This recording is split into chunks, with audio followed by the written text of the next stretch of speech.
हिंदुओं को कुत्ते ही नहीं कीड़े मकोड़े कह रहा है। ये क्या कहता है देखिए, हिंदुओं का वजूद ना दुनिया में होता है, कीड़े मकोड़ों का वजूद ना दुनिया में होता है ना इनकी औलादों में होता है।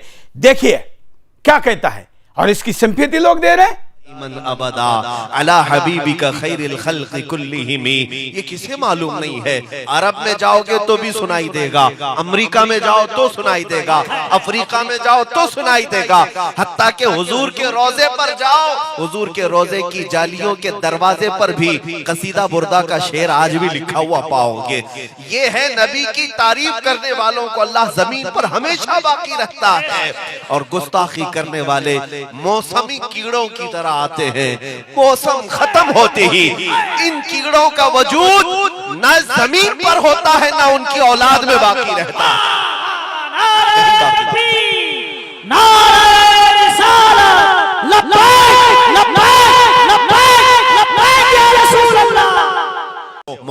अब आप कहेंगे कि भाई इसने कुत्ते कीड़े बोला, हिंदुओं का नाम तो नहीं लिया। इसका दूसरा वीडियो देखिए जिसमें वो कह रहा है कि मैंने कीड़े किसको बोला है। यही वीडियो का दूसरा वर्जन देखिए, फुल स्क्रीन दिखाइए। ये किसको कीड़े कह रहा है। इनके शाना बशाना रहे और यहां से मसलक के आला हजरत का फरोग होना चाहिए। होगा ना इंशाअल्लाह। हाँ, मसलक के आला हजरत इश्क मुस्तफा की बोली का नाम है, यहाँ से फरोग होना चाहिए, और कीड़े मकोड़े खटमलों को अपने आस पास फटकने भी नहीं देना चाहिए। समझ रहे ना? हाँ, खटमल आए, चूहे आए, कीड़े मकोड़े आए, आप समझ रहे होंगे वो कौन से कीड़े मकोड़ों की बात कर रहा हूँ और कौन से खटमलों की। ये सिर्फ जो है खून नहीं चूसते, ईमान भी चूसते हैं। इसलिए ऐसों की सोहबत से बचो और ईमान पर कायम रहो, आला हज़रत के मिशन पर कायम रहो, हुजूर की बात करो, नामों से रिसालत की हिफाजत का पहरा देते रहो। इंशाअल्लाह मौत तक मौला तुम्हारे ईमान की हिफाजत फरमाएगा। अल्लाह ताला इस पूरे मजमे को और यहाँ पर हाजिरीन जो भी हैं, बच्चे बूढ़े जवान मर्द खवातीन, सबको मौला उठने से पहले बख्शिश में ऐलान फरमाते हैं। और आप तमामी हजरात इनके शाना बशाना रहें और यहाँ से मसलक के आला हजरत का फरोग होना चाहिए। होगा ना इंशाअल्लाह।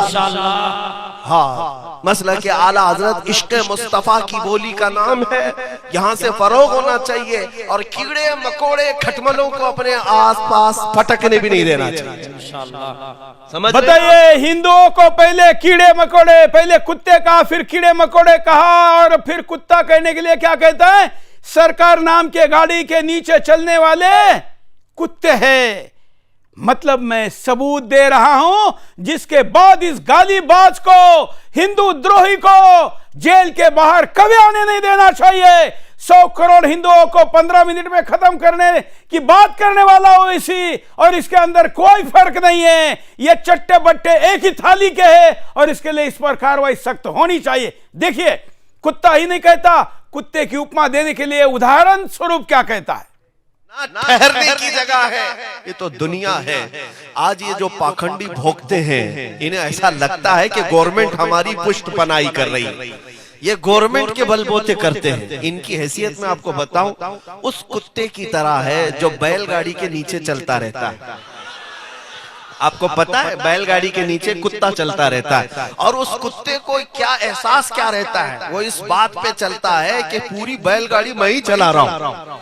उसे ऐसा लगता है कि पूरी बैलगाड़ी मैं चला रहा हूं। थोड़ी देर के बाद बैलगाड़ी जब आगे चल पड़ती है, तब उस कुत्ते को अकेलापन महसूस होता है कि मैं तो इस गाड़ी के नीचे भौंक रहा था। इन पाखंडियों का हाल यही है कि गवर्नमेंट जो आज बैठी हुई है, इनको ऐसा लगता है कि ये पूरी गवर्नमेंट यही भौंक भौंक के चला रहे हैं। थोड़े दिन की बात है, कुछ दिनों के बाद तुम्हें भी अंदाजा होगा, जब ये सारी चीजें गिर जाएंगी, इनके तख्त के नशे पलट जाएंगे, तो फिर मेरे अजीज आपसे मैं कहता हूँ, इन खबीसों का न दुनिया में कोई देखने वाला होगा, कब्र और हश्र में तो अल्लाह ने अजाब रखा ही है। अनकरीब इनका अंजाम आप देखेंगे। भोंकने वालों का अंजाम दुनिया ने देखा है, बुरी मौत मारे जाएंगे।